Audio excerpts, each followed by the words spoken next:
बिस्मिल्लाहिर्रहमानिर्रहीम। अस्सलामुअलैकुम dear students, I am professor Waqar Ali.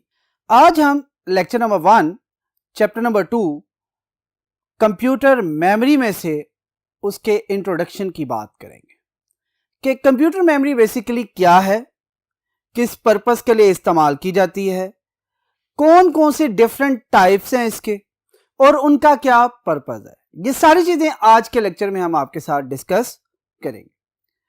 लेकिन इससे पहले लास्ट चैप्टर में हम डिस्कस कर चुके हैं कि हमारे पास जब हमने हार्डवेयर को डिस्कस किया था तो ये कहा था कि जी हमारे पास हार्डवेयर के 4 डिफरेंट टाइप्स हैं।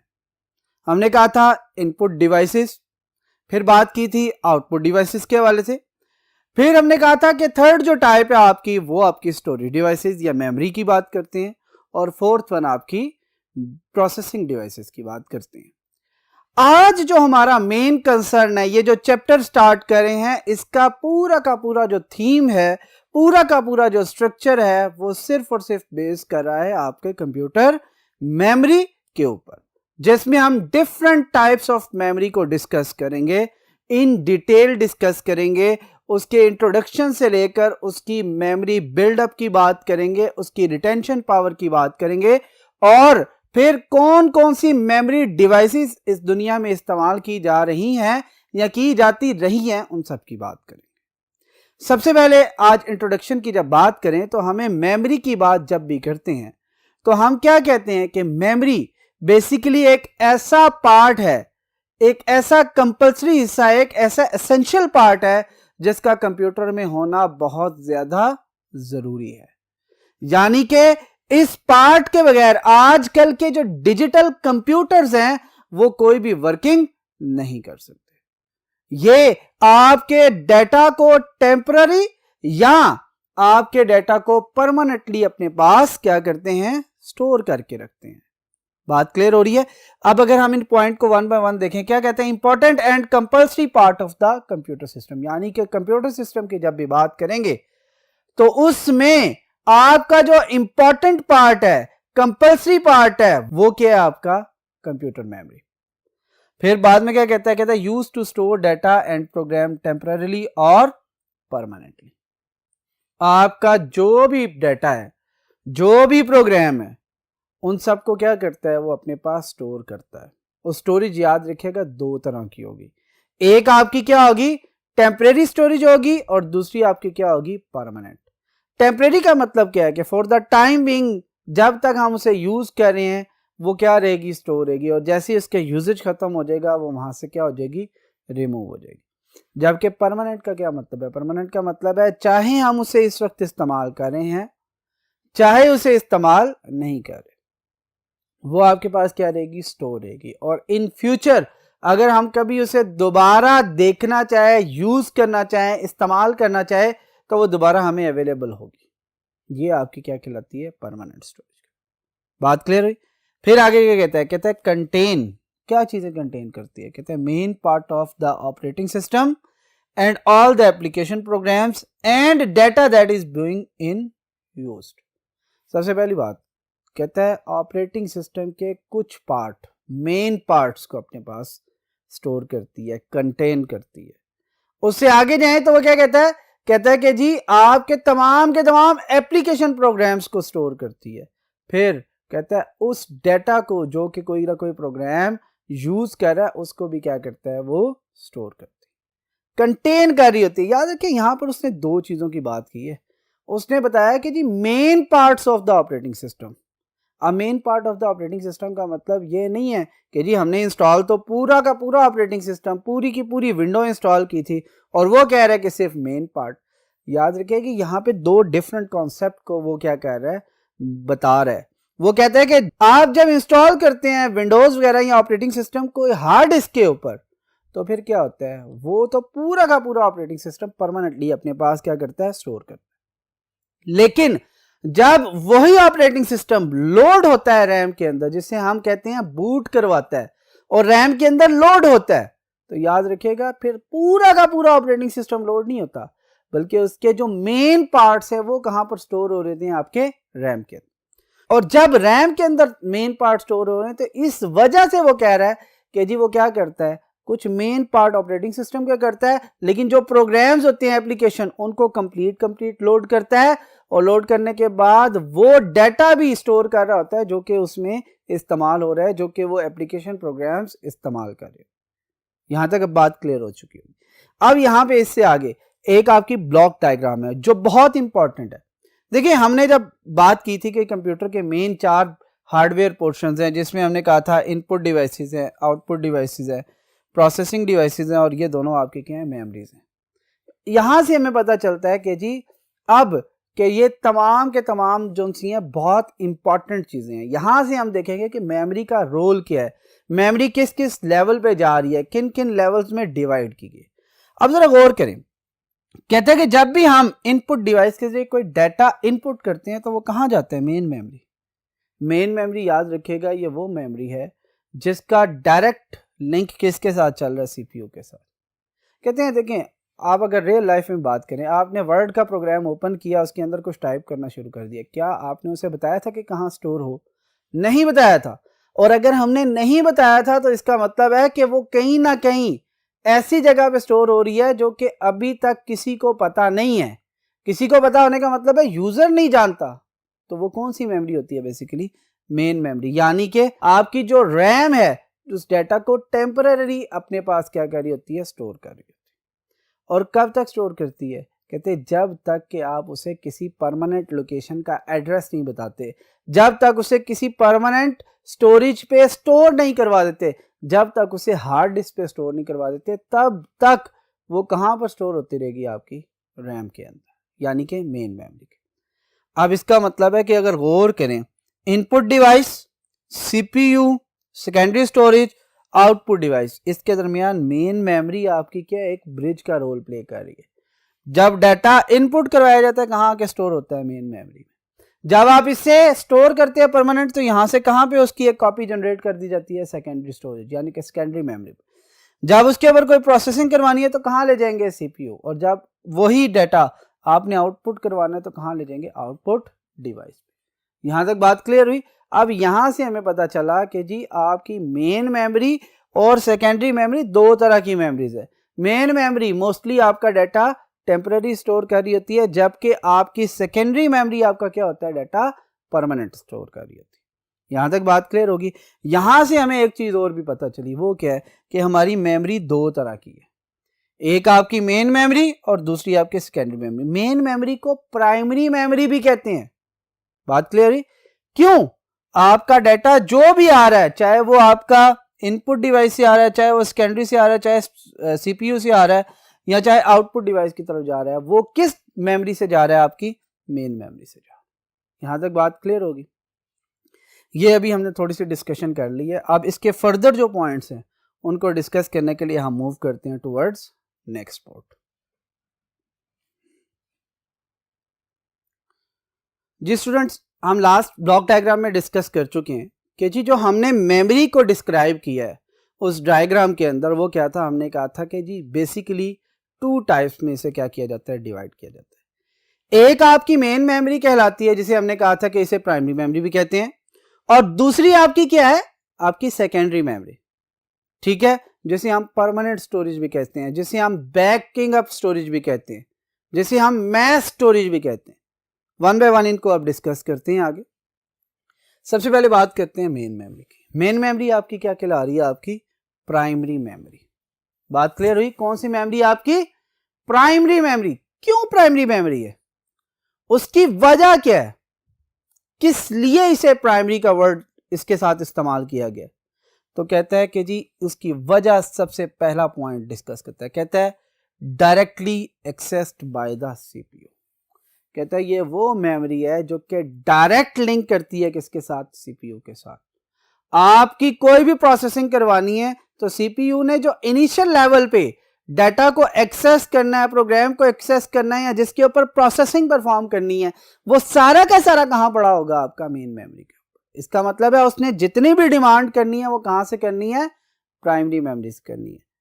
क्लियर होगी बात? यानी कि एक्सेस करेगा किसी भी काम के लिए सीपीयू किसको, प्राइमरी मेमोरी को।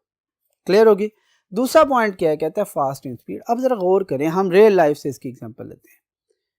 एक चीज मेरे साथ पड़ी हुई है। फॉर एग्जांपल अगर मैं इन मार्कर्स को एक तरतीब के साथ रखूं, फॉर एग्जांपल ये रेड है, फिर ब्लू है और फिर ब्लैक है, मैं जो सबसे फास्टली एक्सेस कर सकता हूं वो किसी है, रेड को, क्योंकि ये मेरे सबसे करीब है। बात क्लियर है? ब्लू को उससे थोड़ा सा ज्यादा टाइम लगेगा, ब्लैक को सबसे ज्यादा टाइम लगेगा। क्यों? क्योंकि वहां तक पहुंचने के लिए मुझे टाइम चाहिए, और जब अगर वहां तक पहुंचने के लिए टाइम चाहिए तो लिहाजा एक्सेस करके अपने पास लाने तक भी मुझे क्या चाहिए, टाइम चाहिए। इसलिए क्या होता है, देखिए प्राइमरी मेमोरी तो डायरेक्टली लिंक्ड है किसके साथ, सीपीयू के साथ, इसलिए फास्ट इन स्पीड है। दूसरी बात उसका क्या है कि जो सेकेंडरी मेमोरी है वो क्या थोड़ी सी दूर है, इसलिए स्लो इन स्पीड है। ये वन ऑफ द पॉइंट है, लेकिन ये सिर्फ आपको समझाने के लिए। दूसरी बात कहता है इसके अंदर जो आपकी मेमोरीज यूज हो रही है ना, वो मोस्टली ऐसी हैं जो कि चिप मेमोरीज हैं। चिप मेमोरीज मोस्टली क्या होंगी, सॉलिड स्टेट मेमोरी। कहते हैं सॉलिड स्टेट मेमोरी के अंदर कोई भी मूविंग पार्ट नहीं होता, उसके अंदर आपके ट्रांजिस्टर्स होते हैं, ठीक है, इलेक्ट्रॉनिक सर्किट्स होते हैं, आईसीज वगैरह होती हैं, वो फास्ट प्रोसेसिंग करती हैं। ठीक हो गया, डाटा फास्टली जो उनसे आपको एक्सेस हो जाता है। जबकि आपके पास जब हार्ड डिस्क की बात करते हैं, कहते हैं एक तो वो बहुत दूर है आपके सीपीयू से, दूसरा उसकी जो प्रोसेसिंग स्पीड है वो क्या है, कम है एज कंपेयर टू आपकी मेन मेमोरी यानी कि चिप मेमोरी, क्योंकि उसके अंदर आपके मूवेबल पार्ट्स हैं, ठीक है, प्लेटर्स हैं, वो मूव करते हैं, डाटा को फास्टली एक्सेस नहीं करते, जिसकी वजह से आपकी सीपीयू के अगेंस्ट इसकी स्पीड क्या होती है, स्लो होती है। इसलिए क्या कहा गया है, जो आपकी मेन मेमोरी है उसकी स्पीड क्या है, ज्यादा फास्ट है। किस काम के लिए, एक्सेस करने के लिए, वर्किंग करने के लिए, रीड या राइट ऑपरेशन परफॉर्म करने के लिए। बात क्लियर होगी यहां तक? उसके बाद क्या कहता है, थर्ड पॉइंट कहता है mostly primary memories are temporary. Primary memory क्या है, टेम्परेरी है। इनके अंदर most of the memories are temporary. कुछ ऐसी भी हैं जिनके अंदर डाटा आपका स्टोर रहता है, बात क्लियर है, लेकिन मोस्ट ऑफ द मेमोरीज क्या है आपकी, टेम्परेरी है। यानी इनके अंदर जो डाटा स्टोर होता है वो परमानेंटली स्टोर नहीं होता। अब टेम्परेरी का मतलब क्या है, यहां पे समझ लेना चाहिए। टेम्परेरी का मतलब मेमोरी के हवाले से ये कि जब तक उसे पावर मिलती रहेगी, इलेक्ट्रिक पावर, तब तक वो डाटा अपने पास स्टोर करके रख सकता है। लेकिन जैसे ही उसे इलेक्ट्रिक पावर कट डाउन होगी, उसे नहीं मिलेगी इलेक्ट्रिसिटी, वो क्या करेगा, उसे डाटा को रिमूव कर देगा। और जब दोबारा हम स्टार्ट करेंगे, दोबारा इलेक्ट्रिक पावर देंगे, तो क्या होगा, वो डाटा जो पहले पड़ा हुआ था वो वहां पर नहीं होगा, यानी कि वो सारा का सारा डाटा लॉस हो चुका है। बात क्लियर होगी यहां तक? अब इसकी टाइप्स कौन कौन सी हैं। फॉर एग्जांपल सबसे पहले बात करता है रैम, जिसकी हमने डिस्कशन ब्लॉक डायग्राम में भी की थी, क्योंकि ये सबसे ज़्यादा यूज़ होने वाली मेमोरी है। ये ब्रिज का रोल प्ले कर रही होती है, क्योंकि जितना भी डाटा हम इनपुट डिवाइस के जरिए देते हैं वो सबसे पहले जाके कहाँ स्टोर होता है, आपका रैम के अंदर। रोम कहता है ये रीड ओनली मेमोरी है, ये वाहिद वो प्राइमरी मेमोरी है जो कि परमानेंट डाटा को स्टोर करती है, ठीक है। और कहते हैं इसका काम बेसिकली आपके बूट सेटअप के साथ होता है, बायोस इसके पास होती है, ठीक है, ये सबसे पहले। फिर कहते हैं कैश मेमोरी। कैश मेमोरी याद रखिएगा इनसाइड द माइक्रो प्रोसेसर होती है, ठीक है। इसमें डिफरेंट लेवल्स हैं, वो हम आगे जाके डिस्कस करेंगे कि क्या है। कहते हैं ये भी क्लोज टू आपके क्या होती है, सीपीयू होती है, डायरेक्ट एक्सेस इस पर भी की जा सकती है। और रजिस्टर्स कहते हैं ये भी इंटरनल प्रोसेसर मेमोरी है। जिस तरह कैशे के बारे में कहा जाता है it's an internal processor memory, इसी तरह रजिस्टर्स भी आपकी इंटरनल प्रोसेसर मेमोरी है, यानी कि प्रोसेसर के अंदर, यानी कि सीपीयू के अंदर ये मौजूद होती है मेमोरी। ये भी चिप मेमोरी के तौर पे ये आ रही होती है ये, और ये सबसे ज़्यादा फास्ट इन स्पीड होती हैं, ये जितनी भी आपकी अभी हमने मेन मेमोरीज पढ़ी। यहाँ तक बात क्लियर होगी? यहाँ तक हमारा जो सा मेन मेमोरी का टॉपिक एंड हो गया। अब हम चलते हैं किसकी तरफ, सेकेंडरी मेमोरी। अब जरा गौर करें, पहला पॉइंट यहाँ पे क्या था, directly accessed by the CPU. यहाँ पे क्या कहते हैं, not directly accessed by the CPU. हम इसे डायरेक्ट एक्सेस नहीं कर सकते। हमने जब भी एक्सेस करना है इस मेमोरी को, तो हम कहां से आएंगे, वाया प्राइमरी मेमोरी मूव करेंगे, या हम रिक्वेस्ट कर रहे होंगे प्राइमरी मेमोरी को कि जी सेकेंडरी मेमोरी से डाटा लाके हमें दे दे। बात क्लियर हुई है?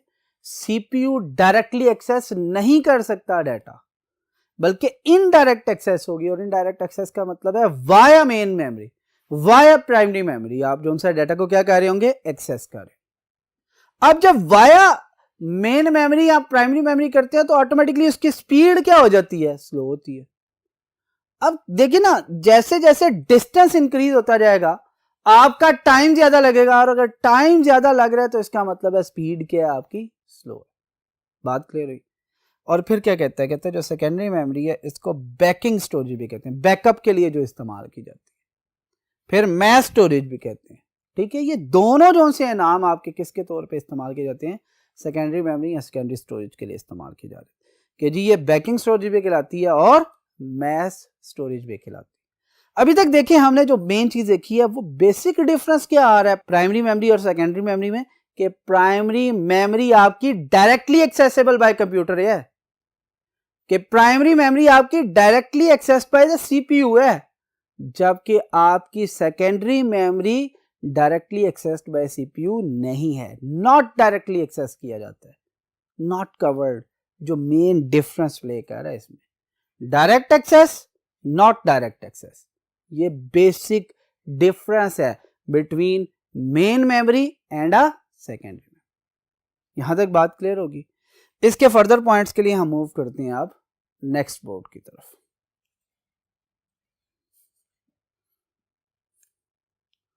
जी स्टूडेंट्स, अब देखिए फर्स्ट पॉइंट जो आपका लिखा हुआ है वो क्या है, वो कहता है कि जी स्लोइंग स्पीड है। स्लोइंग स्पीड की डिस्कशन हम पहले कर चुके हैं। वो कैसे, कि जी हमने कहा है कि not directly accessed by the CPU. हमने क्या कहा है, अगर डायरेक्ट एक्सेस नहीं है तो इसका मतलब है इनडायरेक्ट एक्सेस है, और अगर इनडायरेक्ट एक्सेस है तो एक्सेस करते हुए टाइम ज्यादा लगेगा।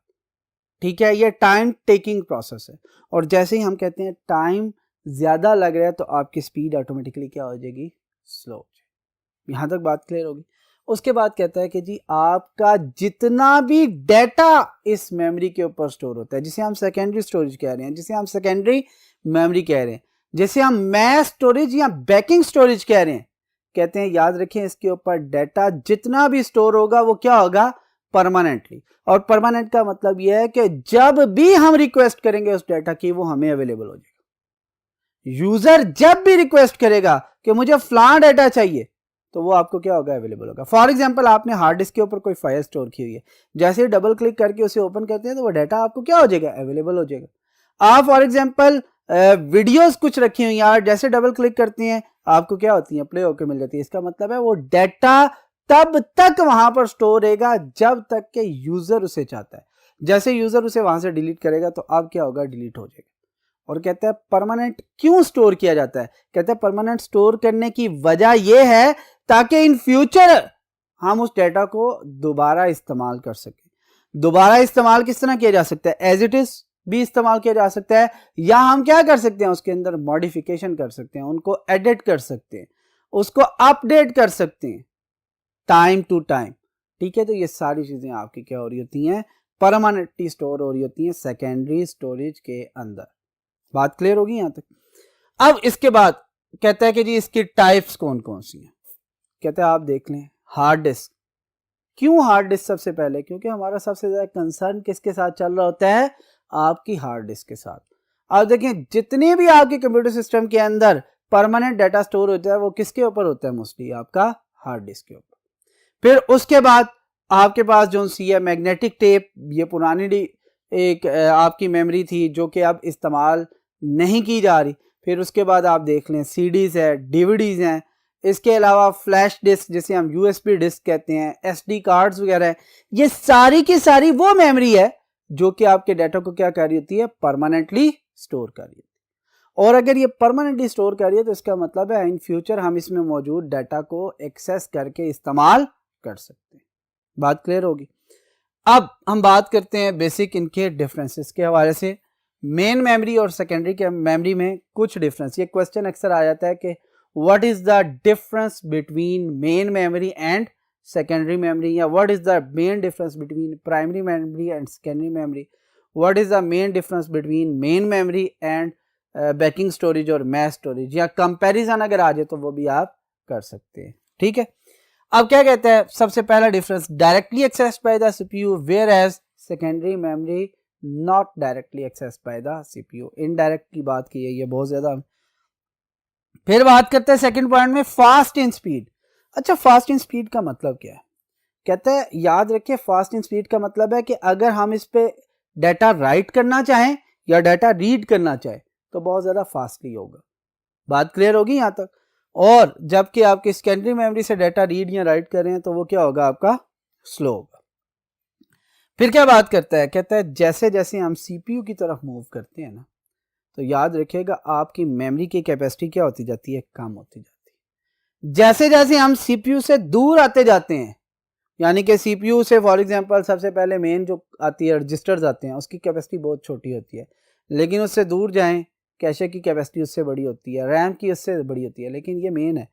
इससे अगर हम आगे चले जाए सेकेंडरी मेमोरी की तरफ, जो कि आपकी क्या है, परमानेंट स्टोरेज है, तो उसकी आप देखते हैं कि कैपेसिटी किस में आती है, टेराबाइट्स में आ रही है, पीटाबाइट में आ रही है, एक्साबाइट में आ रही है। बात क्लियर हुई। जबकि मेमोरी या रजिस्टर्स की बात करें तो रजिस्टर्स आपके आज भी एमबीज की बात करते हैं, जबकि आपकी रैम की बात करें तो जीबीज की बात करें, जबकि उसके अगेंस्ट आपकी जो हार्ड डिस्क है वो टेराबाइट्स की बात करिए। इसका मतलब है जैसे जैसे सीपीयू के करीब आएंगे आपकी कैपेसिटी क्या होती जाएगी, कम होती जाएगी। जैसे इसने क्या किया, storage capacity is small whereas in secondary memory storage capacity is large।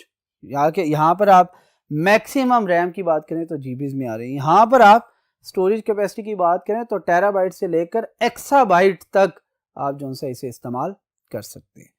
फिर क्या कहता है, आप देखें हालांकि कैपेसिटी क्या है, कम है, लेकिन इसकी कॉस्ट क्या है, ज्यादा है।